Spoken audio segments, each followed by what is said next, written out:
যেসব বক্তব্য উপস্থাপন করেছেন, আশা করি তার মধ্য থেকে আমরা আমাদের সংগ্রামের যে পথ তা কিছুটা হলেও আমরা দেখতে পাব।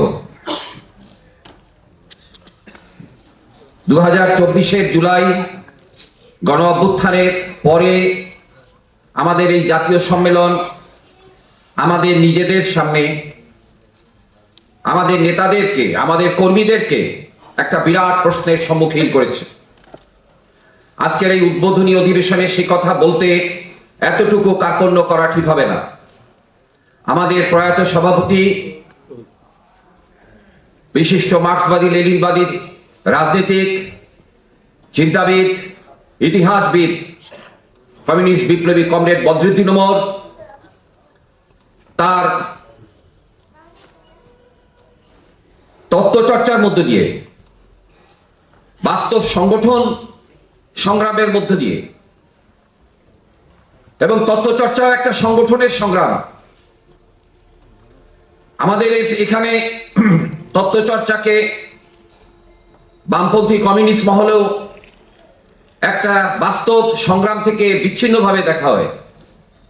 কিন্তু আজকে জুলাই গণ অভ্যুত্থানের পরে অন্তত একজন সাধারণ কর্মী হিসেবে দীর্ঘ প্রায় 40 বছর তার সাথে রাজনৈতিক সংগ্রামের সাথী হিসেবে থাকার সৌভাগ্য হয়েছে। তা থেকে গভীর উপলব্ধি ঘটে যে তিনি কিন্তু বিশ্লেষণ করে গিয়েছিলেন, তিনি দেখিয়ে গিয়েছিলেন এখানকার শাসক শ্রেণীর সংকট কি, এখানে পুঁজি কিভাবে গঠিত হয়েছে, এখানে সাম্রাজ্যবাদ কিভাবে এসছে।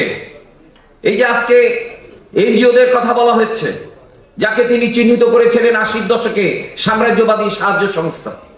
2007 সালে যখন সাম্রাজ্যবাদী রাজনৈতিক আগ্রাসন হয়েছিল, সেনা নিয়ন্ত্রিত সরকার হয়েছিল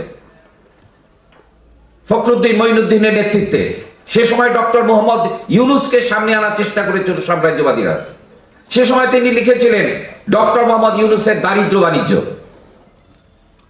এরকম প্রতিটি বাঁকে বাঁকে কৌশলগত পদক্ষেপের ক্ষেত্রে তিনি বিশ্লেষণ করেছেন। তিনি গ্রাম অঞ্চলের পরিস্থিতি, শ্রমিক আন্দোলনের পরিস্থিতি, কমিউনিস্ট বামপন্থীরা শ্রমিকদেরকে ট্রেড ইউনিয়নের মধ্যে নিক্ষেপ করে রেখেছে, বন্দী করে রেখেছে। প্রখ্যাত এক শ্রমিক নেতা তো আমাকে বলেইছিলেন যে শ্রমিকদের সামনে রাষ্ট্র ক্ষমতা দখলের কথা তোলা কি ঠিক?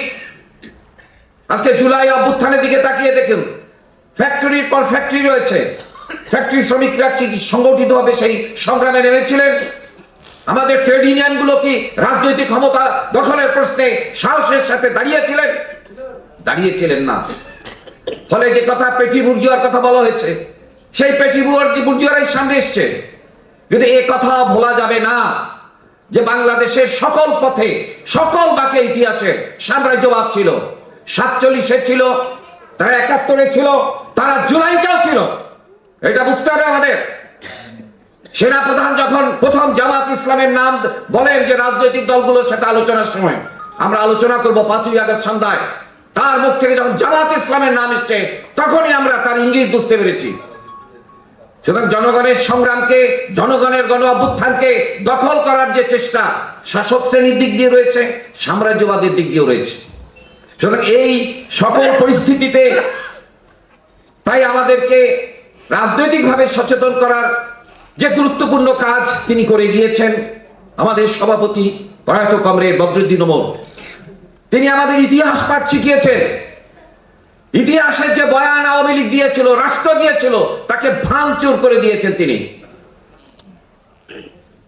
সাম্রাজ্যবাদের লিখিত ইতিহাস, ভারতের শাসক শ্রেণীর ইতিহাস, ইতিহাসে কিভাবে সাম্প্রদায়িকতাকে প্রবেশ করানো হয়েছে ইতিহাসের পাতায়, কিভাবে জনগণকে বিভক্ত করেছে সাম্রাজ্যবাদ, তিনি এটা দেখিয়েছেন।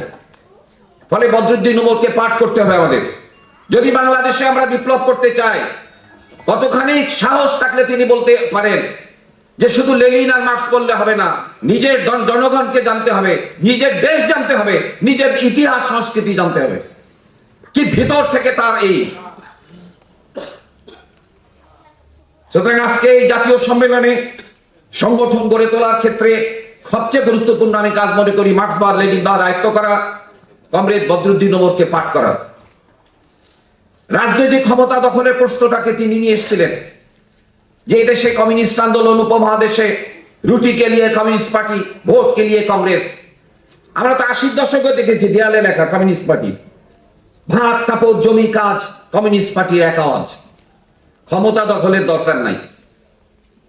এই যে লেজুর ভিত্তির রাজনীতি, এই যে বিলোপবাদের রাজনীতি, এই যে সর্বহারা শ্রেণীর যে রাজনৈতিক ক্ষমতা দখলের প্রশ্ন, সেই প্রশ্নকে সামনে না আনার যে রাজনীতি, এটাই হচ্ছে শাসক শ্রেণীর সহযোগিতার রাজনীতি, সমন্বয়ের রাজনীতি। আন্তর্জাতিক কমিউনিস্ট আন্দোলনের যে বিভ্রান্তি, কমরেড জোসেফ স্টালিনের প্রয়াণের পরে ক্রুশ্চেভের সেই যে তত্ত্ব, শান্তিপূর্ণ সহযোগিতার যে তত্ত্ব, সংসদীয় পথে সমাজতন্ত্র প্রতিষ্ঠার যে তত্ত্ব, তার বিরুদ্ধে দুনিয়া জুড়ে যে লড়াই হয়েছে, যে সংগ্রাম হয়েছে, তার সাথে বদরুদ্দিন ওমর নিজেকে যুক্ত করেছেন। ফলে সোভিয়েত বিপর্যয়ের পরে যখন একটা হতাশা দেখা গিয়েছিল 90 দশকে, সে সময় তিনি সংস্কৃতি পত্রিকা বের করেছিলেন স্টালিন সংখ্যা।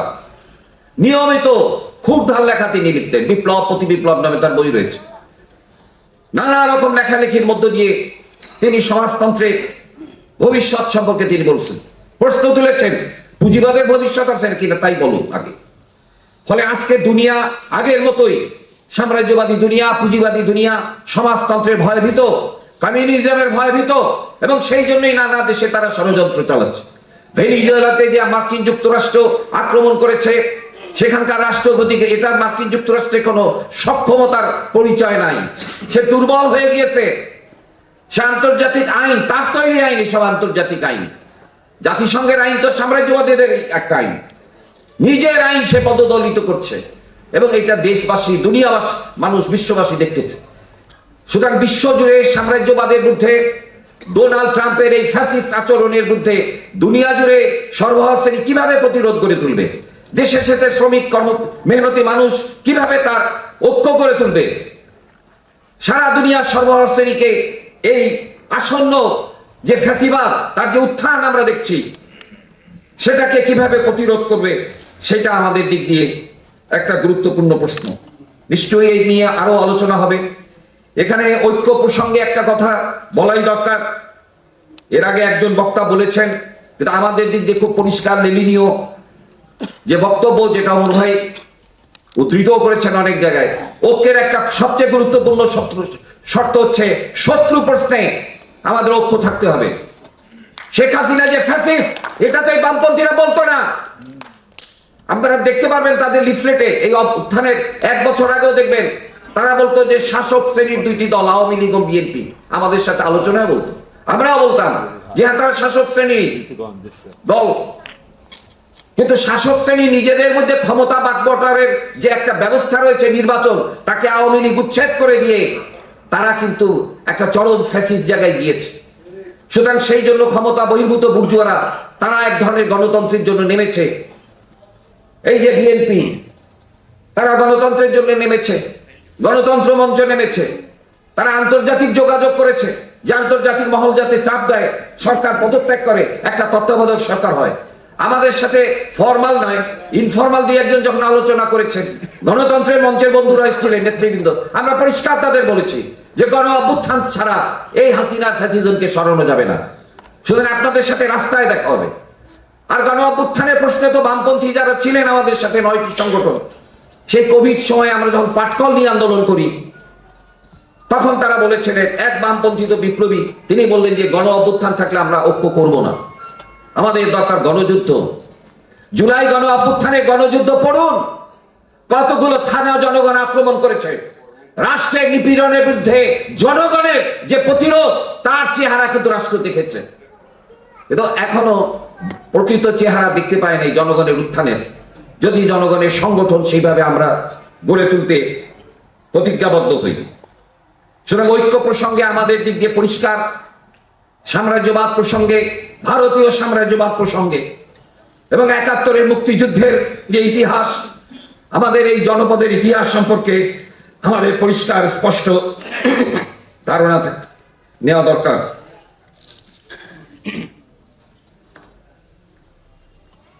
আমাদের জাতীয় মুক্তি কাউন্সিলের প্রতিষ্ঠা লগ্নে যে সংগঠন আমাদের সাথে ছিল, ইউনাইটেড পিপলস ডেমোক্রেটিক ফ্রন্ট, তারা নির্বাচন করতেন, তারা 18 দফা কর্মসূচির মধ্যে নিজেরাই এসেছিলেন। আমরা পার্বত্য অঞ্চলের জাতিগত নিপীড়নের বিরুদ্ধে, সমগ্র বাংলাদেশের জাতিসত্তার নিপীড়নের বিরুদ্ধে, শুধু জাতিসত্তাই নয়, ভাষাগত সংখ্যালঘু উর্দুভাষীদের উপরে হামলার বিরুদ্ধে আমরা জাতীয় মুক্তি কাউন্সিল দাঁড়িয়েছি। এই মিরপুরের কালশিটে ওই ইলিয়াস মোল্লা লোকেরা যখন এক পরিবারে 10 জনকে পুড়িয়ে মারে, আমরা তার বিরুদ্ধে পোস্টার করেছিলাম, আমরা সমাবেশ করেছিলাম, আমরা সংগ্রাম গড়ে তোলার চেষ্টা করেছিলাম। কিন্তু আমরা দেখেছি যে যেটা একজন কমরেড ছোটন চঞ্চুঙ্গা বলে গিয়েছেন, যে সারা দেশের জাতিগত ভাষাগত সংখ্যালঘুদের যে সংগ্রাম, সেটাকে ঐক্যবদ্ধ করার একটা দায়িত্ব তাদের হাতে দেওয়া হয়েছিল জাতিসত্তা মুক্তি সংগ্রাম পরিষদ। তারা সেই দায়িত্ব থেকে সরে গিয়েছিলেন। শুধু সরেই যাননি, তারা সাম্রাজ্যবাদের প্রশ্নে নীরব। সাম্রাজ্যবাদী ভারতীয় আগ্রাসনের প্রশ্নে ইউনাইটেড পিপলস ডেমোক্রেটিক ফ্রন্টের কোনো লিটারেচার পাবেন না, কোনো বক্তব্য পাবেন না। কেন? আমরা পরিষ্কার বলেছিলাম যে ভারতের কারাগারের মধ্যে প্রবেশ করার যদি চিন্তা করেন, তার পরিণতি কি দেখতে পাবেন।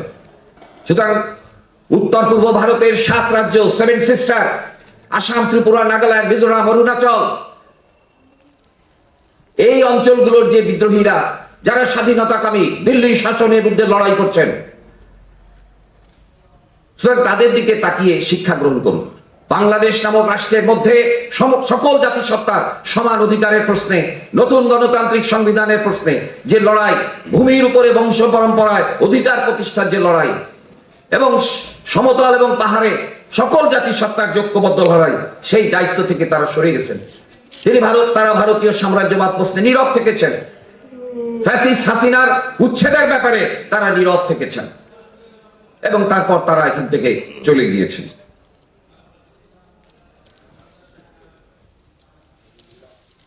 বন্ধুরা আমার, জুলাই গণ অভ্যুত্থানের পরে 8ই আগস্ট ছাত্র প্রতিনিধিদের পরামর্শে এখানে অন্তর্বর্তীকালীন সরকার ডক্টর মোহাম্মদ ইউনূসের নেতৃত্বে গঠিত হয়। 5ই আগস্ট থেকে 8ই আগস্ট দেশে কোনো সরকার ছিল না। সেরকম পরিস্থিতিতে যে নৈরাজ্য সৃষ্টি হতে পারত, সেটা কিন্তু সেভাবে হয়নি বলে আমাদের ধারণা, যেসব তথ্য পাওয়া যায়। তো ফলে সেখানে এই ধরনের একটা সরকার গঠিত হয়েছে। এই অন্তর্বর্তীকালীন সরকার আমাদের সরকার নয়, এটা আমাদেরকে মনে রাখতে হবে। আবার এটা আমাদের ভুলে যাওয়া ঠিক হবে না যে এই সরকার কিন্তু জুলাই গণ অভ্যুত্থানের উত্তাপে তৈরি। আমরা বলতে পারি না যে এই সরকার জুলাই অভ্যুত্থানের বিজয়ী শক্তির উপরে হয়েছে। এরা কারা ছিল জুলাই অভ্যুত্থানে? ডক্টর মোহাম্মদ ইউনূস হচ্ছে অন্যরা, বেশিরভাগই জুলাই অভ্যুত্থানের মধ্যে ছিল। দীর্ঘ 15 বছর 16 বছর শেখ হাসিনার ফ্যাসিস্ট শাসনের বিরুদ্ধে আমরা যারা লড়াই করেছি, জাতীয় মুক্তি কাউন্সিল এটা উপলব্ধি করেছিল কমরেড বদরুদ্দীন উমরের বিশ্লেষণের উপর দাঁড়িয়েই, যে এইখানে একটা অভ্যুত্থান হতে যাচ্ছে। আমাদের তো এক বামপন্থী নেতা বলেছিলেন যে আমাদের যে শক্তি আছে তা দিয়ে কি আমরা অভ্যুত্থান করতে পারবো? সাম্যবাদী আন্দোলনের বেলাল চৌধুরী এক বৈঠকে, যেমন ভাই এটা আমাদের সম্ভব। আমি বললাম, লেনিন বলেছেন এই রুশ বিপ্লবের আগে যে আমাদের পার্টির দিকে তাকিয়ে আমরা বিপ্লব দেখি না, জনগণের দিকে তাকান, জনগণের পুঞ্জীবিত ক্রোধকে দেখান, সেই ক্রোধকে তারা কাজে। আমাদের দেশেই ইতিহাস আছে, শেখ মুজিবুর রহমানের ইতিহাস আছে, 6 দফার আন্দোলন, কিভাবে জনগণের বিক্ষোভ, এই জাতিগত নিপীড়ন, আঞ্চলিক শোষণ, বৈষম্যের মধ্যে পূর্ব বাংলার জনগণকে নিয়ে তিনি কিভাবে তিনি খেলছেন। যদিও তিনি ছিলেন সাংবিধানিক কাঠামোর মধ্যে, যে জন্য তার নেতৃত্ব 25শে মার্চ সেটা চুপসে গিয়েছিল। বন্ধুরা আমার, আজকের এই সম্মেলনে আমরা অন্তর্বর্তীকালীন সরকারকে পরিষ্কার একটা কথা বলতে চাই।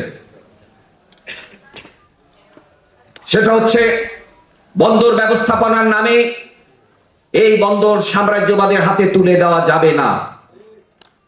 ডক্টর মোহাম্মদ ইউনূসের অন্তর্বর্তীকালীন সরকারকে এটা আমরা স্মরণ করিয়ে দিতে চাই যে বাংলাদেশের জুলাই অভ্যুত্থানের শিক্ষা জনগণ যেমন নিয়েছে, শাসক শ্রেণীও নিয়েছে, সাম্রাজ্যবাদও নিয়েছে।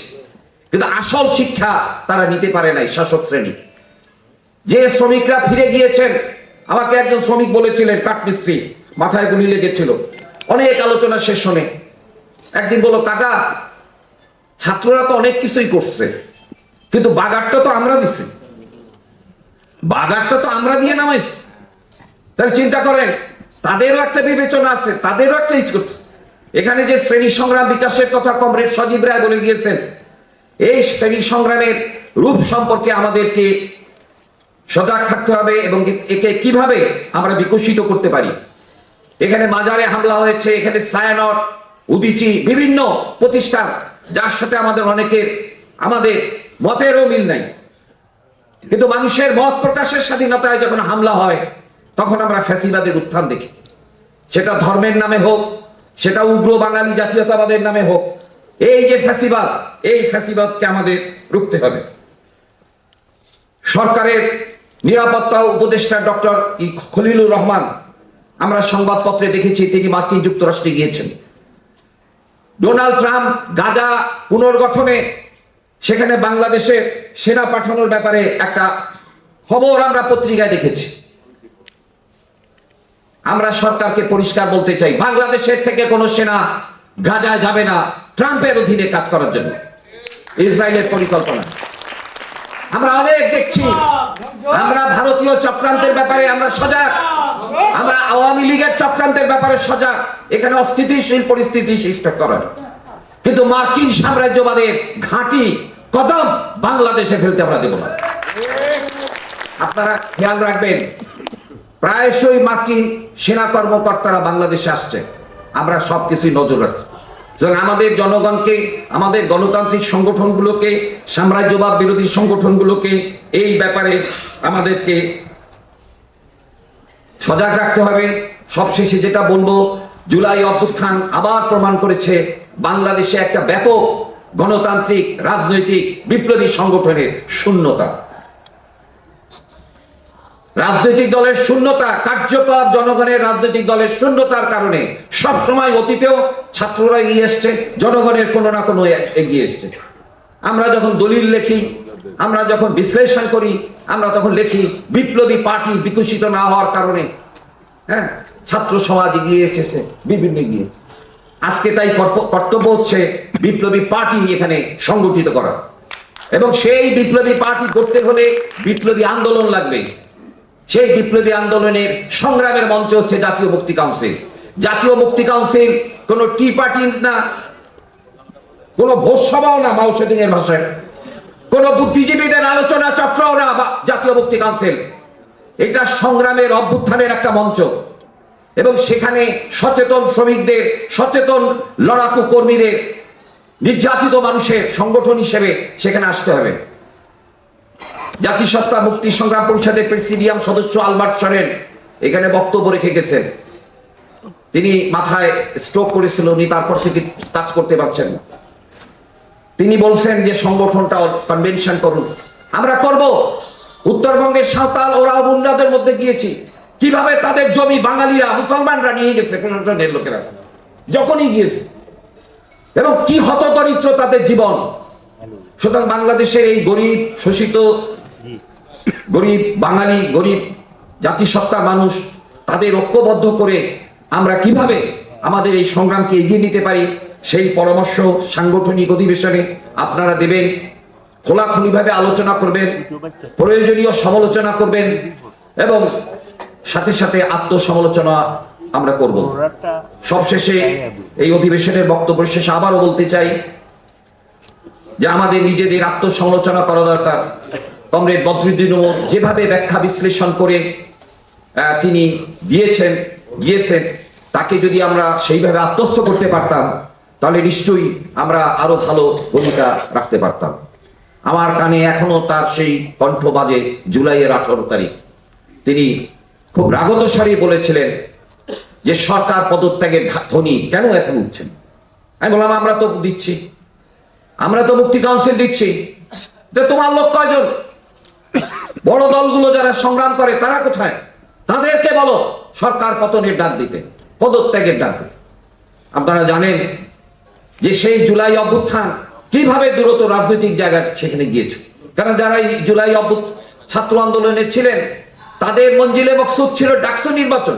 তারা পরবর্তীকালে সাক্ষাৎকারে বলেছেন, মাহফুজ আলম যাকে মাস্টার মাইন্ড বলা হয়, তিনি প্রথম আলোতে সাক্ষাৎকারে বলেছেন যে আমাদের লক্ষ্য ছিল যে এই আন্দোলনের পরে, কোটা আন্দোলনের পরে আমরা এমন একটা জায়গায় যাব যে আগামীতে ডাকসু নির্বাচন করে যাতে আমরা সেখানে যেতে পারি।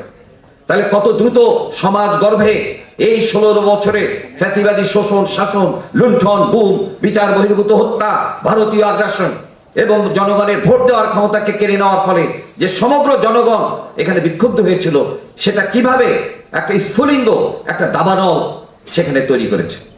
ফলে 2003 সনে আহ্বানপত্রে উনি লিখেছিলেন যে জনগণের জীবন এখন শুকনো পাতার মতো, সামান্য স্ফুলিঙ্গ সেখানে দাবানল তৈরি করতে পারে। জুলাই অভ্যুত্থান ছিল সেই দাবানল। আগামী দিনে জনগণের যে প্রকৃত দাবানল, শ্রমজীবী জনগণের নেতৃত্বে নিপীড়িত জাতীয় জনগণের সংগ্রামের যে দাবানল, সেই দাবানল সংগঠনের জন্য সংগঠন ছাড়া আমাদের ওরকম পথ নেই। এই সম্মেলনের মূল লক্ষ্যই হচ্ছে আমাদের সংগঠন গড়ে তোলা, জাতীয় মুক্তি কাউন্সিলকে সংগঠিত করা। জাতীয় মুক্তি কাউন্সিলের 18 দফা কর্মসূচির সাথে যারা ঐক্যমত পোষণ করেছেন, কমরেড টিপু বিশ্বাস জাতীয় গণফ্রন্টের, তিনি বলেছেন অনেক আমাদের সাদৃশ্য রয়েছে। আমরা প্রত্যাশা করব জাতীয় মুক্তি সংগ্রাম সংগঠনী কাউন্সিল এই প্ল্যাটফর্মে জাতীয় গণফ্রন্টের বন্ধুরা যোগদান করবেন এবং আমাদের সাথে যৌথভাবে এক কাতারে আমরা সংগ্রামে এগিয়ে যাব। মেহনতি মানুষের জয় হোক, দুনিয়ার মজদুর এক হও, ইনকাম জিন্দাবাদ।